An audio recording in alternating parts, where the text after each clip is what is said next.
कभी सोचा है जिस धरती ने वेद को जन्म दिया, जिसने महाभारत जैसी विराट इतिहास रचा, जिसके पुराणों में पीढ़ियों की स्मृतियां सुरक्षित थी, उसी भारत को एक दिन यह बताया गया कि तुम्हारा इतिहास क्या है, यह हम बताएंगे।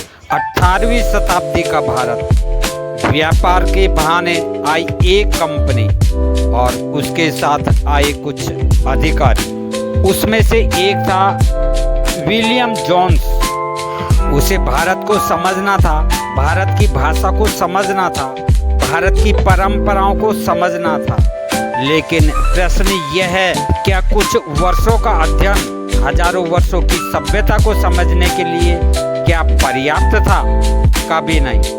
फिर भी इतिहास लिखा गया, भारत के अतीत की नई व्याख्या घड़ी गई, नई तिथियां तय हुई, नए निष्कर्ष सामने आए और धीरे धीरे भारतीयों को अपने ही इतिहास को दूसरों की आंखों से देखने की आदत पड़ गई। फिर आए अनेक यात्री, अनेक खोजी, अनेक विद्वान। उन्होंने भारत को देखा, उसके स्तंभ देखे, हमारे मंदिर देखे, हमारे भग्नावशेष देखे, लेकिन जो सामने था उसे समझना आसान नहीं था।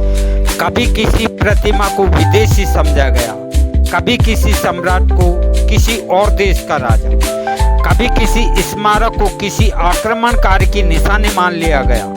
समय बीतता गया, नए निष्कर्ष आते गए, पुराने बदलते गए। जो कल सत्य था वह आज संशोधित हो गया।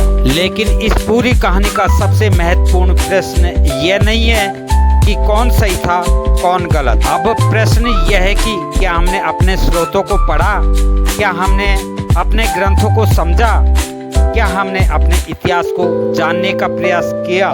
क्योंकि कोई भी सभ्यता तब तक पूर्ण नहीं होती जब तक वह स्वयं की दृष्टि से न देखे। इतिहास केवल तिथियों का संग्रह नहीं होता, इतिहास हमारी स्मृति है, इतिहास हमारी पहचान है, इतिहास हमारे पूर्वजों की आवाज है। और जो समाज अपनी स्मृति खो देता है वह धीरे धीरे अपना आत्मविश्वास भी खो देता है। इसीलिए प्रश्न पूछिए, पढ़िए, तुलना कीजिए, विभिन्न मतों को समझिए। न किसी को आंख मूंद कर स्वीकार कीजिए, न किसी को आंख मूंद कर अस्वीकार कीजिए, क्योंकि सत्य किसी एक पुस्तक, किसी एक इतिहासकार या किसी एक विचारधारा का बंधक नहीं होता।